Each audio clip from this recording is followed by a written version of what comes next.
নমস্কার। আজকে সাপ্তাহিক রাশিফল নিয়ে আলোচনা করব। সাপ্তাহিক রাশি বলতে 27শে মে টু 2রা জুন সারাটা সপ্তাহ আমাদের কেমন যাবে। এবার বলে রাখি ট্রানজিটটা নিয়ে, কেন 27 তারিখ টু 2রা জুন দুটো গ্রহ ট্রানজিট হচ্ছে। কোনটা? প্রথম হচ্ছে বুধ। বুধ গ্রহ ট্রানজিট হচ্ছে 31 তারিখ শুক্রবার, একদম মাসের শেষ দিন 12টা 20, অর্থাৎ দুপুর 12টা 20-তে মেষ রাশি ছেড়ে বৃষ রাশিতে যাচ্ছে। এই মুহূর্তে মেষ রাশিতে বসে আছে, মেষ রাশি ছেড়ে বৃষ রাশিতে যাচ্ছে। আর মঙ্গল 1 তারিখে শনিবার দুপুর 3:51-তে মীন রাশি ছেড়ে মেষ রাশিতে যাচ্ছে, অর্থাৎ রুচক যোগ এখানে সৃষ্টি হচ্ছে। এর ফলে 12 রাশির ক্ষেত্রে কি এফেক্ট হবে? কারণ মঙ্গলের ট্রানজিটে কিন্তু মঙ্গল তার মেষ রাশিতে মানে নিজ রাশিতে যাওয়ায় এখানে রুচক যোগ তৈরি হচ্ছে। কোন কোন রাশির ক্ষেত্রে ভালো মন্দ হবে সেগুলো একটু আপনাদের কাছে আলোচনার বিষয়বস্তু। কিছু কিছু রাশির ক্ষেত্রে যথেষ্ট ভালো আসবে, কিছু কিছু রাশি একটু সাবধানতা অবলম্বন করতে হবে।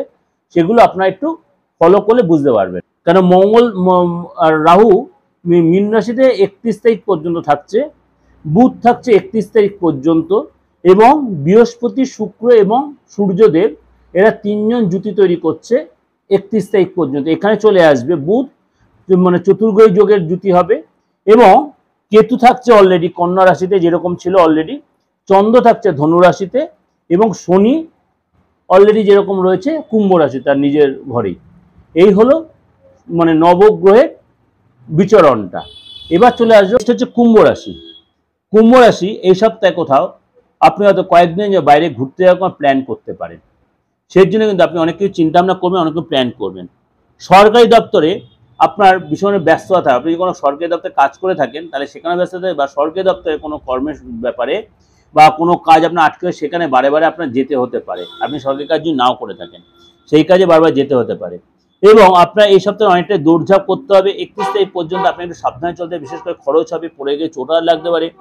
ইলেকট্রিক বিল এবং কোনো কারণে মেশিন এইসব ব্যাপারে, ল্যাপটপ, মোবাইল এসব খরচ বাড়তে হয়তো রিপেয়ার করতে পারে।